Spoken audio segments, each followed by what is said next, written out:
이제 목사님 나오셔서 사흘 되던 날 설교해 주시겠습니다.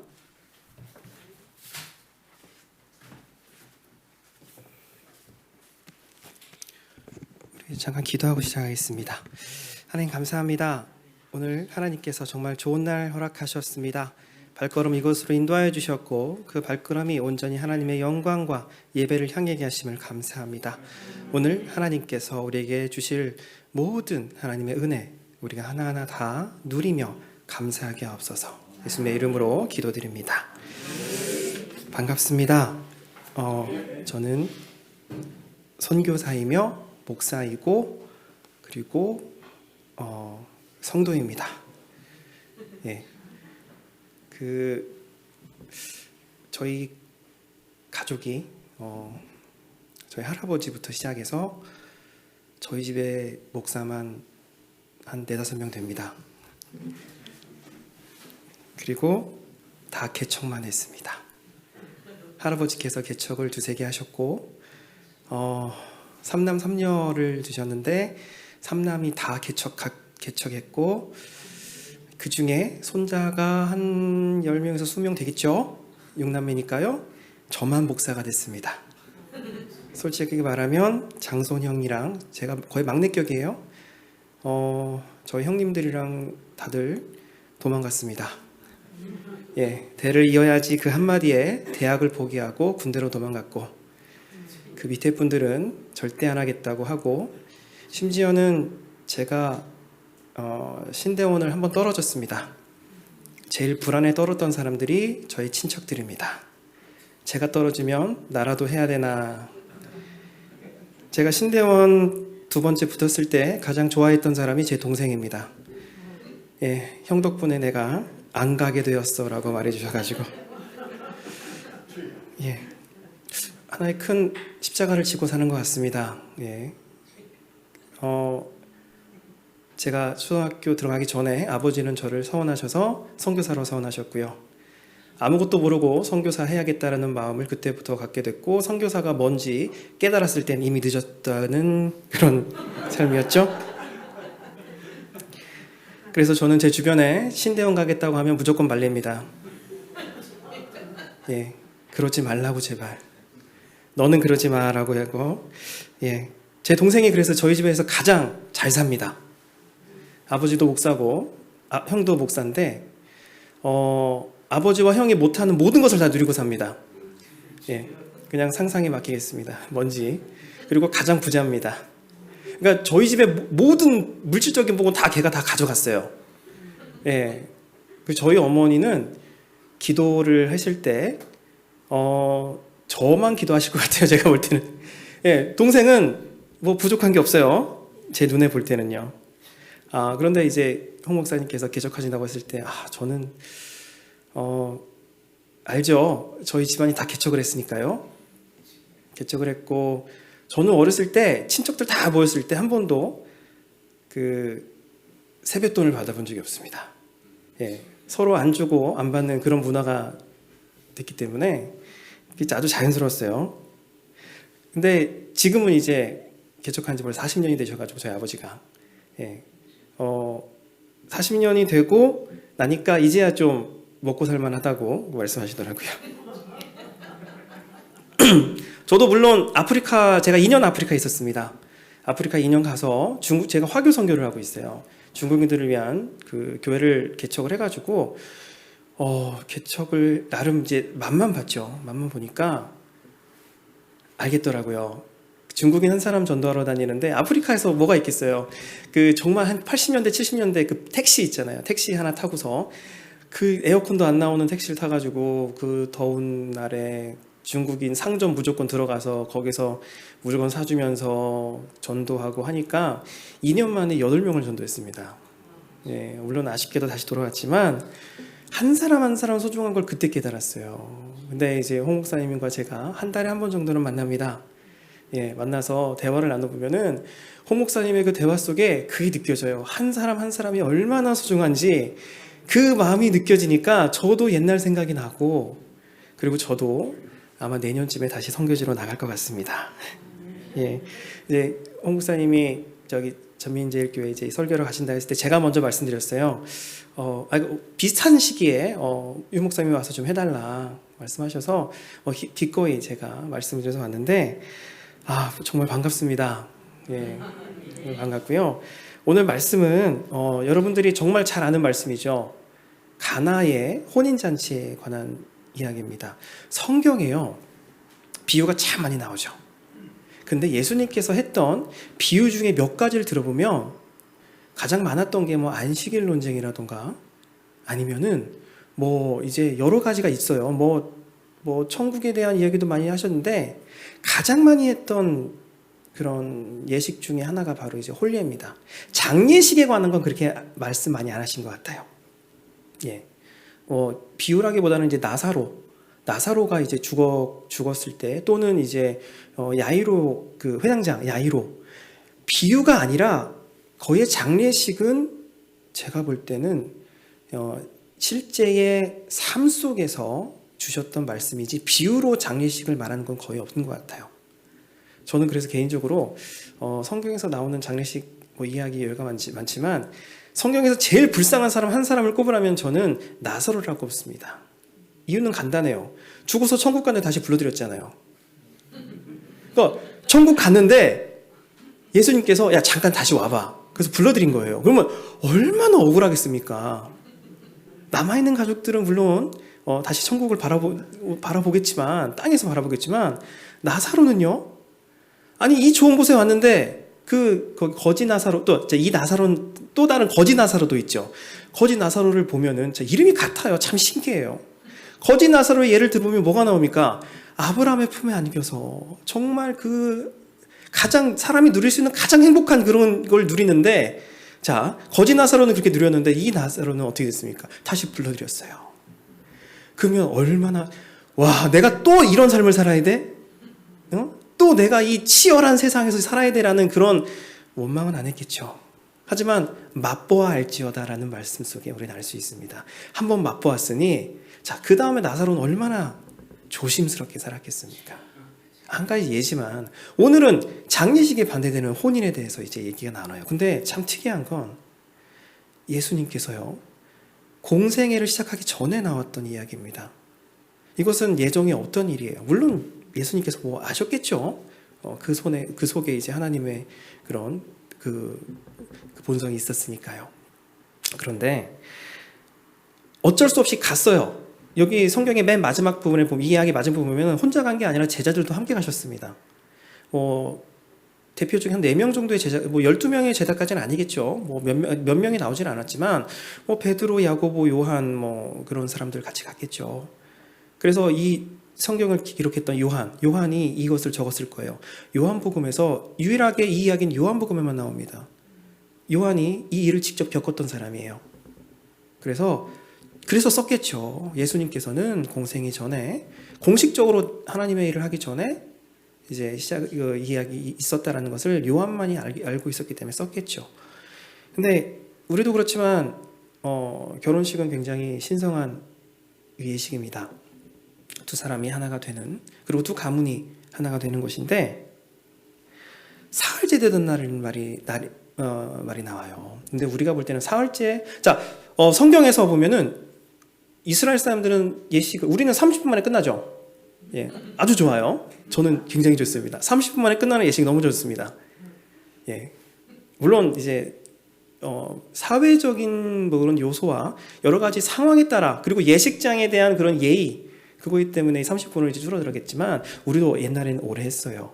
막 집안에 막 잔치하고 막 그랬어요. 이스라엘은 일주일을 합니다.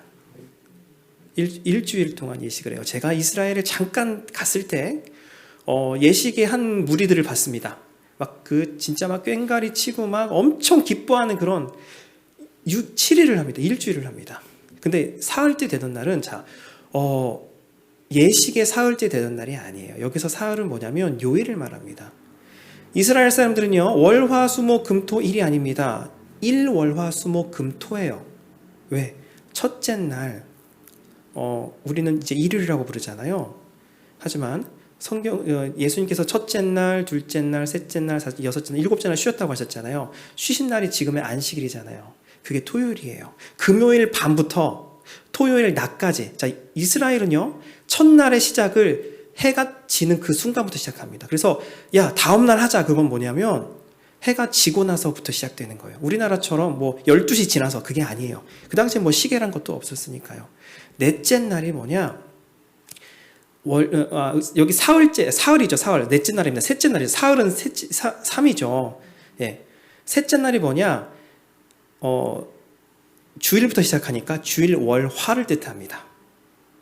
그러니까 예식에서 셋째 날이 된 게 아니라 주일, 월, 화인데 사흘째 되던 날 갈릴리 가나에 혼례가 있다고 했습니다. 자, 혼례가 있다는 건 뭐냐면 사흘째, 그 말이 뭐냐? 뒷받침해 주는 거예요. 지금으로 말하면, 우리로 말하면 화요일 날 예식이 시작됐다는 거예요. 그리고 그날 찾아갔다고 합니다. 예수님의 어머니이신 마리아가 거기서 일을 도와줬다고 얘기해요. 성경에는 자세히 나와 있지 않지만 아마 친척이지 않았을까라고 생각을 합니다. 나사렛과 가나가 그렇게 멀지 않은 곳에 있습니다. 그래서 이제 요일을 말하는데 아까 말했죠. 이스라엘 사람들은 월화수목 그러지 않고 첫째 날, 둘째 날, 셋째 날, 넷째 날 이렇게 한다고 그랬어요. 우리가 지금 쓰고 있는 월화수목 금토, 영어로 하면은 뭐 프라이데이도 있고 그런데 이게 다 서양의 신들의 이름을 따라왔습니다. 그래서 뭐 예를 들어서 수요일 같은 경우에는 화요일이죠. 화요일 같은 경우에는 이제 우리 그 영화에도 유명한 토르 있죠. 토르에서 따왔어요. 그리고 금요일 이제 프레아라는 그런 신의 이름을 따왔고요. 그래서 신들의 이름을 따왔기 때문에 성경에서는요, 아예 그런 걸 다 배제시켜버리고 첫째 날, 둘째 날, 셋째 날 이렇게 이름을 만들어버렸습니다. 그 성경에 나오잖아요. 날과 절기에 연연하지 말아라. 근데 그 당시에 사람들은 날과 절기에 굉장히 큰 의미를 두었죠. 그래서 그 이름을 신의 이름을 땄습니다. 여러분들 알고 있는 8월 있죠. 8월 어거스트. 그게 그 아우구스투스 황제 이름으로 된 거예요. 그 아우구스투스가 1, 2, 3, 4, 5, 6월 다 있는데 내가 신이야 그래가지고 8번째 달을 아예 자기 이름을 박아버린 거예요. 그런 의미가 다 있습니다. 근데 성경은요 아주 공평해요. 첫째 날, 둘째 날로 끝나는데, 자, 혼인잔치가 이제 화요일 날 시작됐다고 볼 수 있다고 했잖아요. 사흘 되던 날. 그런데 이 사흘이라는 게 성경은 참 뭐가 되게 중요하죠. 성경은 숫자가 되게 중요합니다. 사흘, 3일은 뭘 뜻하죠? 예수님께서 며칠 만에 부활하셨죠? 사흘. 예, 새로 시작되는 날. 그리고 성경에서 보면은 물에서 땅이 이제 물 수면에 가득한 그 창조에서 땅이 드러난 날이에요. 그리고 이 사흘째 되던 날은 3일째 되는 날은요, 하나님께서 2번이나 좋았더라라고 말씀하십니다. 그래서 이 이스라엘 사람들은요, 이 사흘 되던 날 굉장히 중요하게 생각해요. 하나님께서 2번이나 좋았다고 얘기하셨고, 그거에 대해서 그러니까 우리로 말하면 길일인 거예요. 그래서 그 결혼식을 이 사흘 되던 날 합니다. 화요일 날 합니다. 나름 의미를 부여합니다. 예. 그래서 이 사흘 되는 날 예식을 시작하는데 얼마나 좋은 날이겠어요. 이 좋은 날 포도주가 빠질 수 없다라고 성경은 나옵니다. 우리가 볼 때는 포도주에 대해서 굉장히 우리나라는 좀 그런 시각이 있죠. 술 아니냐 그러는데 성경은 달라요. 이스라엘은 비가 정말 건조한 땅입니다. 이제 물론 산지와 구름과 평야에 따라 다르지만 평균 강수량이 한 200mm, 한 300mm 정도밖에 안 돼요. 비가 잘 내리지 않습니다. 그리고 밑에 쪽은 다 사막입니다. 오후가 되면은 오전이 되면은 그 밑에 이제 저쪽 아라비아 쪽에서 바람이 불어와요. 그러면 사막 지역의 바람이잖아요. 굉장히 뜨겁습니다. 오후가 되면요, 반대로 지중해에서 바람이 불어옵니다. 시원하죠. 이게 그런 영향을 계속 받는 지역이고, 그리고 예루살렘은 고도 한 600에서 800 정도 되는 곳에 있고, 그 옆에 있는 사해 지역은요, 오히려 반대로 바다보다 한 200-300m가 낮아요. 그러니까 이게 굉장히 변화무쌍한 곳이고, 그래서 그 사해에 보면은 정말 소금기가 어마어마하잖아요. 사람이 살 수 없는, 생물체가 살 수 없는 바다, 그래서 사해라고 하잖아요. 물론 이제 소금 염자를 써서 염해라고도 하지만 그런 지형에서 비가 별로 내리지 않으니까 건기와 우기로 나눠집니다. 우리는 뭐 추나 추동 이렇게 나눠지면 거기는 건기와 우기로 나눠져요. 그럼 무슨 일이 벌어지냐? 4월부터 10월, 9월 말 10월까지는 건기입니다. 그리고 10월부터 3월까지는 우기입니다. 비가 그렇게밖에 내리지 않아요. 근데 이스라엘 땅의 지형도 참 특이합니다. 석회암 지형이 많아요. 그러면 자, 비가 내리면 그게 다 지하수로 내려가잖아요.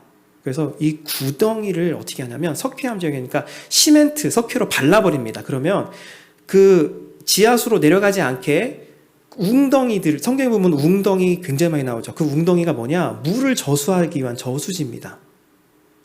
그 요셉이 형들 그 단 땅의 위까지 올라가가지고 형들을 만나러 갔잖아요. 그게 형들이요 물을 찾아서 양떼를 몰고 여행을 하는 게 있어요.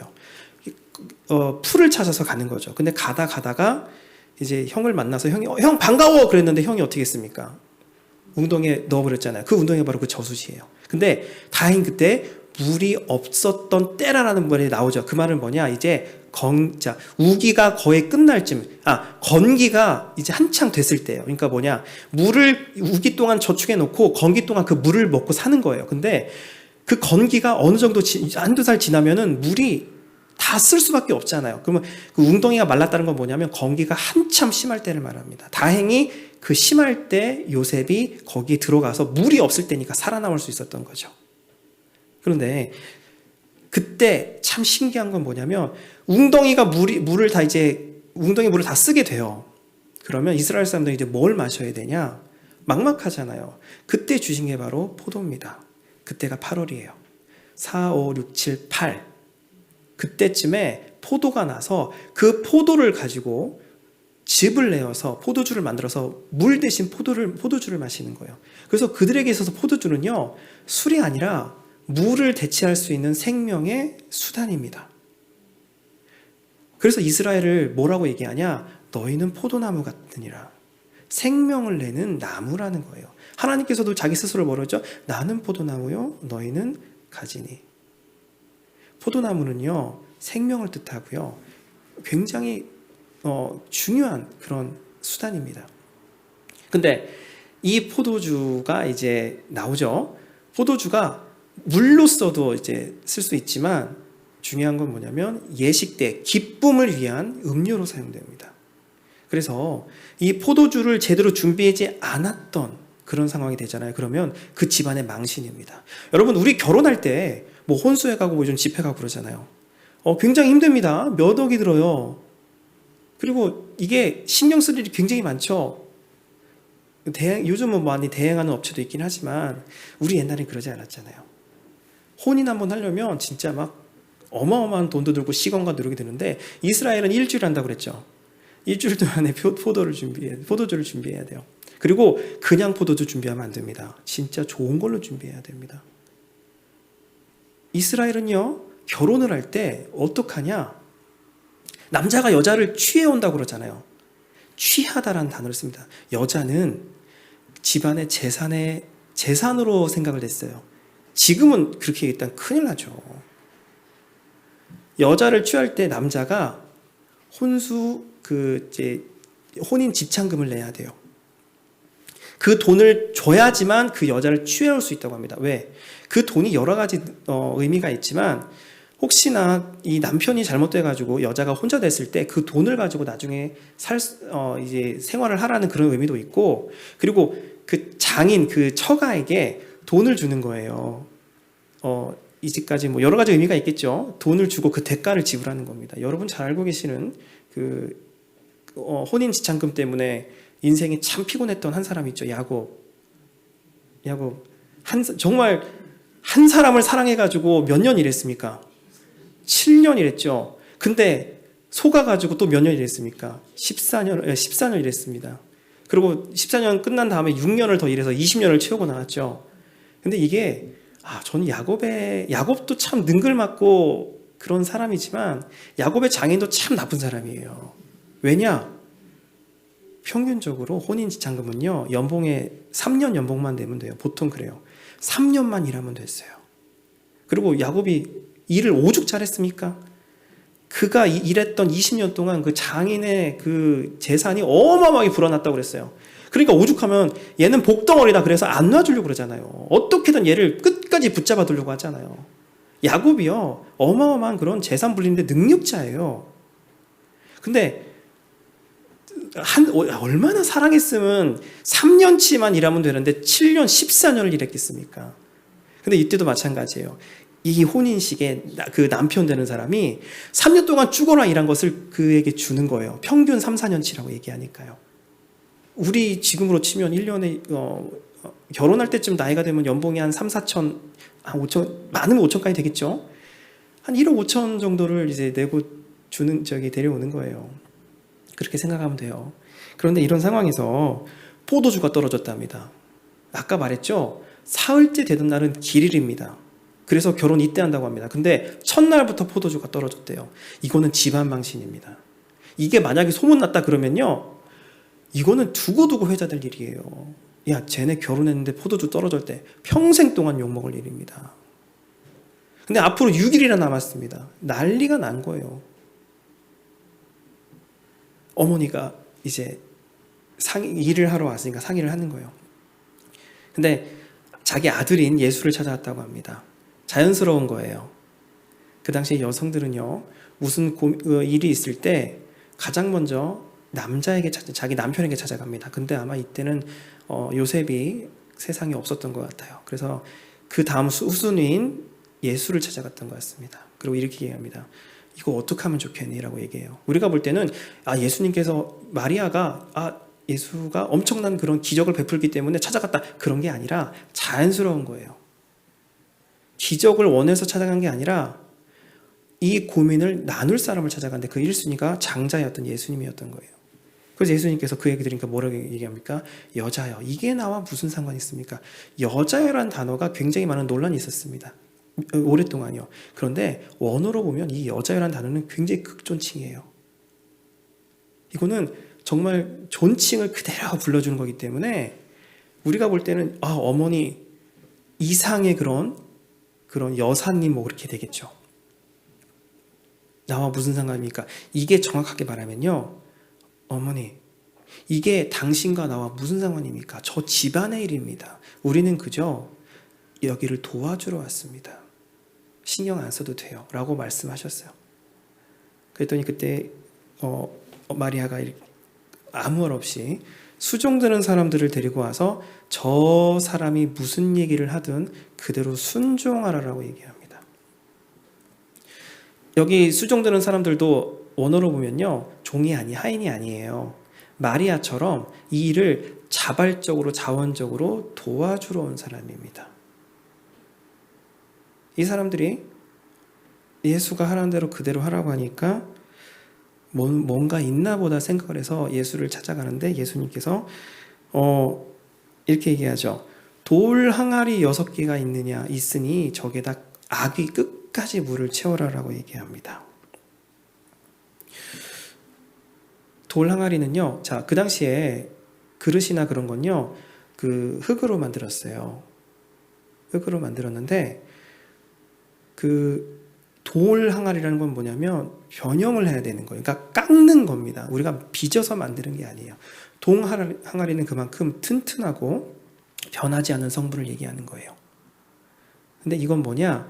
정결 예식에 쓰는 겁니다. 보통 집안에 항아리를 몇 개 두는데, 첫 번째, 사막 지역이기 때문에 건조하기 때문에 모래가 많아요. 밖에 나갔다가 들어올 때, 외출로 들어올 때 그 항아리에 물을 가지고 몸을 씻는 거예요. 첫 번째. 그 용도입니다. 두 번째, 성경에서는 성전에서는 그 돌 항아리에 물을 가지고 그 정결 예식에 쓰는 겁니다. 깨끗함의 상징이에요. 그 물은 더러울 수가 없습니다. 그런 상황에서 거기에 있는 걸 쓰래요. 근데 이 돌 항아리가요, 굉장히 큽니다. 하나당 한 100리터 정도 들어간대요. 큰 겁니다. 그러면 6개면은 600에서 한 700리터까지 들어간다는 거예요. 그가 예수님께서 그 항아리라고 말씀하신 이유는 아주 간단해요. 크고 포도주로 변했으면 6일 정도, 나머지 6일 동안 다 마실 수 있는 그런 양을 준비하라는 거죠. 집안에서 그거보다 더 큰 항아리가 있을까요? 없을 겁니다. 그래서 물을 가득 채웠어요. 채우고 나서 어떻게 됐죠? 물을 다시 떠다가 사람들에게 주라 그랬어요. 근데 사람들에게 주라가 아니에요. 여기서 보면 한 사람이 나옵니다. 연회장이라는 사람이 나와요. 이 사람은 뭐냐면 이 예식을 7일 동안 하는 예식을 주관하는 사람이에요. 그러니까 뭐냐면 그 웨딩 플래너 같은 건가요? 지금으로 치면. 그러니까 웨딩을 총 주관하는 사람이에요. 그래서 뭐 동선을 짜거나 또는 음식 같은 걸 준비하거나 하는 사람인데 예수님께서 이 사람에게 먼저 가져가라고 그랬어요. 이 사람의 손을 통해서 이루어지기 때문에 그래요. 그러니까 집사라고 하기엔 좀 그렇고요. 그러니까 굉장히 어떻게 보면 좀 영향력이 있는 사람이겠죠. 물론 집안 사람들은 손님 맡고 그러다 하다 보니까 정신이 없을 테니까 한 사람을 고용해서 했을 수도 있습니다. 그래서 연회장이라는 사람이 굉장히 고민이 많았을 거예요. 우리 포도주가 떨어졌는데 어떡하지? 근데 포도주를 딱 마시는 순간 이 사람의 입에서 뭐라고 나오냐? 내가 이제까지 맛본 포도주 중에 제일 최상급이다라고 얘기해요. 그 말 뜻은 뭐냐? 수많은 그런 예식을 자기가 이제 준비를 해봤지만 이것만큼 좋았던 포도주는 내가 마셔본 적이 없다. 그리고 뭐라고 얘기하냐? 이 사람이 통과해야지 이 포도주가 나갈 수 있는 거예요. 그냥 막 갖다 주면 안 됩니다. 이 전문가라고 할 수 있죠. 전문가가 자, 이 정도 포도주라면 충분히 자격이 돼. 아무거나 드릴 수 없으니까요. 그래서 이 포도주를 이 사람의 허락하에 나눠주기 시작합니다. 그러니까 포도주가 나갔던 허락은요, 예수님이 내리는 게 아니에요. 연회장이 내리는 거예요. 이 사람조차도 이렇게 맛있는 포도주를 내가 본 적이 없다고 하니까 그 수종되는 사람들이, 도와주는 사람들이 예수님의 말만으로도 의심을 했을 거 아니에요. 이게 과연 포도주가 물론 포도주 형태는 띄었지만 과연 이게 저 사람들에게 내놓을 수 있을 그런 포도주인가라는 의심을 가졌을 텐데 전문가한테 이것을 확정을 받는 순간 의심은 싹 사라집니다. 그러니까 예수님은요, 우리가 성경을 볼 때 기적이요 그냥 막 이루어지는 게 아니에요. 성경은요 나름 합리적이고 논리적입니다. 연회장이 왜 보이라고 했겠어요? 인정을 받는 거고, 그리고 이것이 충분히 납득될 수 있는 상황인 것을 이 사람들에게 보여주는 겁니다. 그래서 그 사람들은 어떻게 했어요? 막 신나서 갖다 줍니다. 그랬더니 거기 있던 사람들이 물론 한 절로만 표현되지만 세상에 포도주는 보통 제일 먼저 좋은 거 나눠주고 그 다음에 취해 있을 때 뭐 혀의 감각이라던가 그런 신체의 그런 것들이 좀 약간 둔해졌을 때 안 좋은 걸 내놓거든요. 그게 보통 관례인데 아니 세상에 여기 왜 반대야? 아니 왜 나쁜 거 그러니까 물론 처음에 준비한 것도 좋았던 거겠죠. 그때에 내놨던 게 상품이라면 지금은 최상품을 내놨네? 왜 반대야?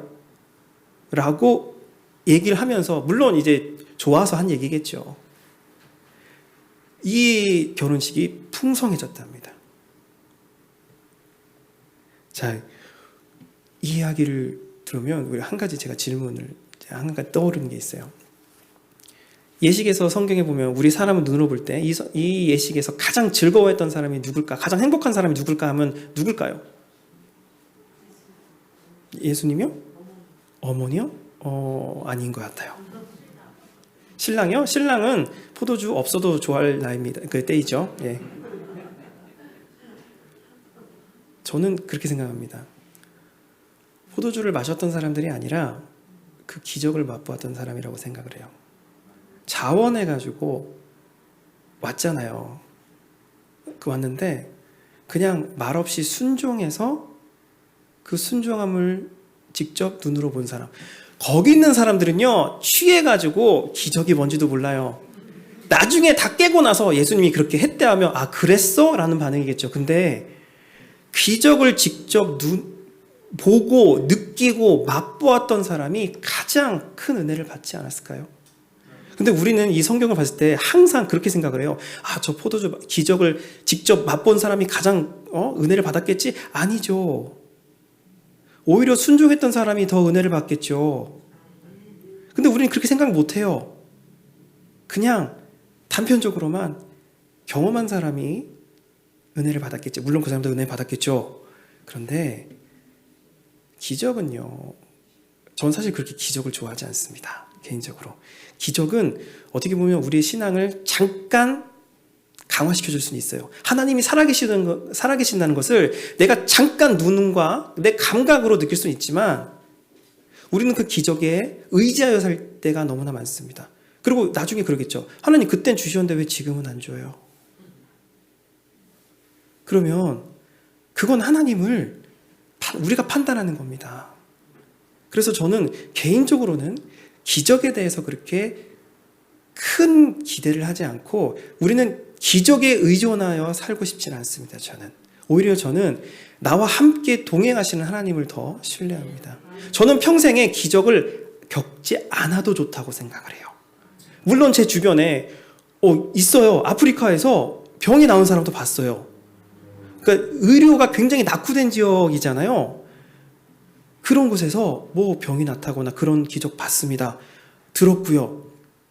근데 참 신기한 건 뭔지 아세요? 여러분 다윗 좋아하시죠?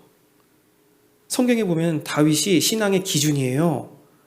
다윗이 죽고 나서 그 다윗의 무덤이 있잖아요. 그 이후에 나왔던 왕들이요. 그 왕을 최종적으로 평가할 때 우리 그 실록 같은 거 보면은 나오잖아요. 왕이 죽고 나서 한 1년인가 몇 년 동안 열심히 그 정리를 하잖아요. 그게 실록이잖아요. 걔네들도 그렇게 합니다. 왕의 실록을 편찬을 하는데 이 왕이 훌륭했냐 안 훌륭했냐의 기준이 뭐냐? 딱 한마디로 드러납니다. 다윗의 무덤에 들어갔냐 못 들어갔냐예요.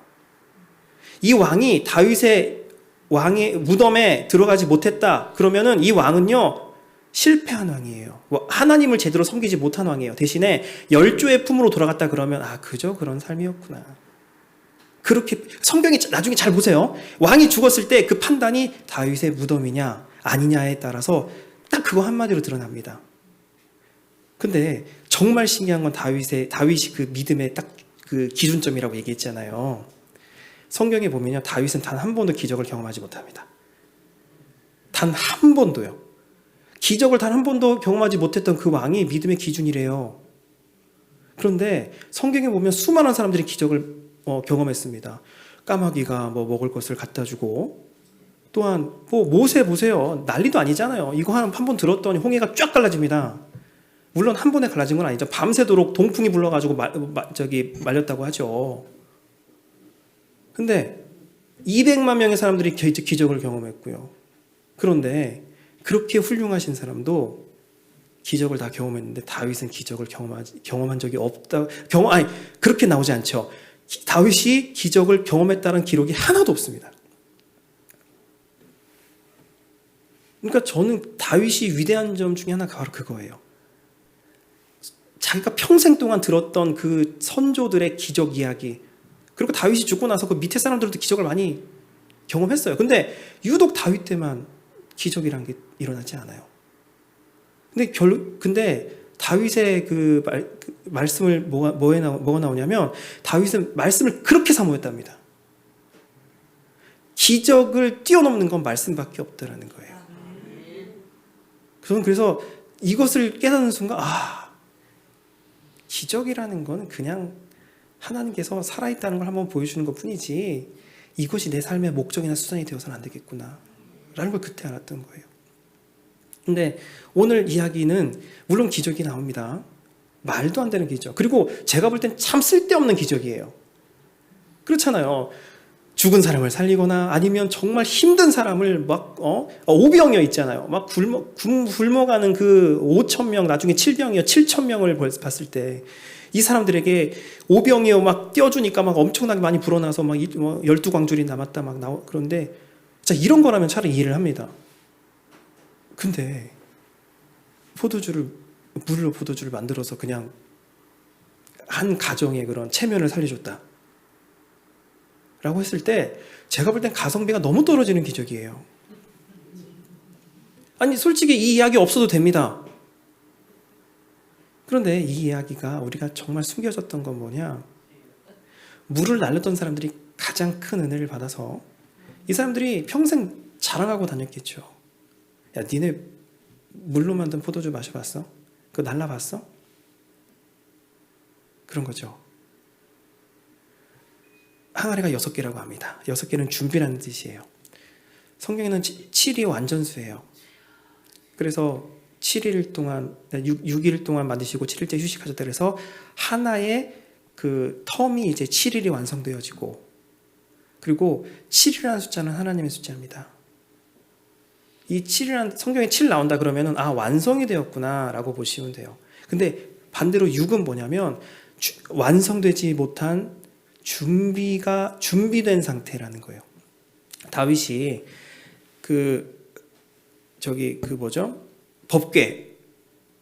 아까 영상에서 나왔던 법궤가 이스라엘 사람들의 교만으로 인해서 떠돌았죠.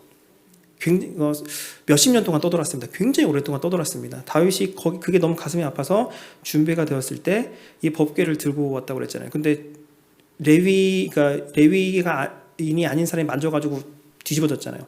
또 한 번의 준비를 합니다. 그래서 열심히 준비를 해가지고 하는데 성경에 보면 그렇게 나와요. 6발자국을 가고 나서 제사를 드리고 7발자국을 뗐다. 그러니까 성경의 학자들은 그런 얘기를 합니다. 한 20km 정도 되는 아주 긴 거리를 6발자국, 우리 삼보일배 하는 것처럼 6발자국 가고 제사를 드리고 기뻐서 한 발자국 더 내고 또 6발자국 가고, 그렇게 하다 보니까 온 길이 다 그 제사를 드렸던 그 피 있죠, 피. 동물의 피로 막 온 길이 다 그렇게 피바다가 되었다. 그런 기록도 있긴 하지만, 물론 왕이니까 가능했겠죠.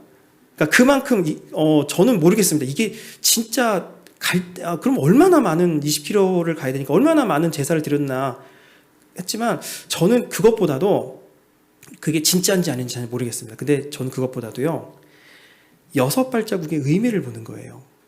하나님, 내가 아직 준비가 안 됐습니다. 딱 6발자국 가고 마지막에 제사를 드리고, 하나님에 대한 마음을 드림으로써 한 발짝 더 내려서 마지막 7번째 발자국을 하나님께 드리는 거죠. 근데 오늘 돌 6항아리가 있잖아요. 왜 하필 6개일까 저는 모르겠지만, 어쩌면 예수님께서 6개만 가져와라 그럴 수도 있을 거예요. 근데 잘 모르겠지만, 마지막 7번째, 6번째는 준비가 됐습니다. 아직 완성되지 않은 준비 상태예요. 마지막 7번째가 뭐냐? 제가 봤을 때는 그 사람들의 순종이지 않을까 생각을 합니다. 7번째 완성은 6개의 돌 항아리가 있으니까 마지막 7번째의 완성은 너희들이다. 그게 뭐냐? 저 물을 그들에게 떠다 주는 겁니다. 그러면 이 말 뜻은 뭐냐? 너희들이 아무리 준비가 잘 되었어도 마지막 순종함이 없으면 그 사역은 완성되지 않았다라는 거죠. 그래서 그 사람들이 아까 자원봉사라고 했잖아요. 돈 받고 하는 사람이 아니라고 했습니다. 물을 떠서 이게 진짜 괜찮을까, 마실 수 있을까, 이 혼인에 대해서 걱정을 되게 많이 하는 이 사람들이 에랄 모르겠다고 순종하면서 걸어가는 그 길이 바로 7번째 항아리라는 겁니다. 그 사람들이 항아리가 되는 거예요. 성경에 나중에 한번 잘 읽어보시면 숫자가 나오면 한번 잘 생각해 보세요. 왜 여기서 이 숫자가 나왔을까? 그러면 자, 이야기의 마무리입니다. 가장 은혜를 많이 받은 사람들은 7번째의 항아리가 되었던 그 사람들입니다. 우리도 마찬가지예요. 우리 드라마 많잖아요. 미생이란 드라마 아시죠? 저는 만화로 먼저 봤는데 전 만화를 굉장히 좋아합니다. 미생이라는 것을 이제 만화를 먼저 보고 나서 했는데, 우리는 아직 미생, 완전히 태어났지만 완성된 자가 아닙니다. 우리는 완생을 향해 나아가야 됩니다. 라는 단어가 나오는데 그런 것 같아요. 우리의 삶은 미생입니다. 6걸음밖에 아직 오지 않았어요. 그럼 마지막 7걸음은 누가 완성시켜줘야 되냐? 나의 순종을 통해서 하나님의 영광을 드러내는 게, 그게 바로 7걸음의 시작이 아닐까 합니다. 여러분들 이게 잘 한번 생각을 해보세요. 나는 지금 몇 걸음을 걸어왔을까? 마지막 순종을 내가 어떻게 채워야 될까? 하나님은 분명 그것을 원하실 겁니다. 그 순종은 하나밖에 없어요. 생명을 살리고 하나님께 영광을 돌리는 거. 그게 바로 하나님께서 가장 원하시는 복된 삶일 줄 우리가 믿습니다. 우리 기도하겠습니다.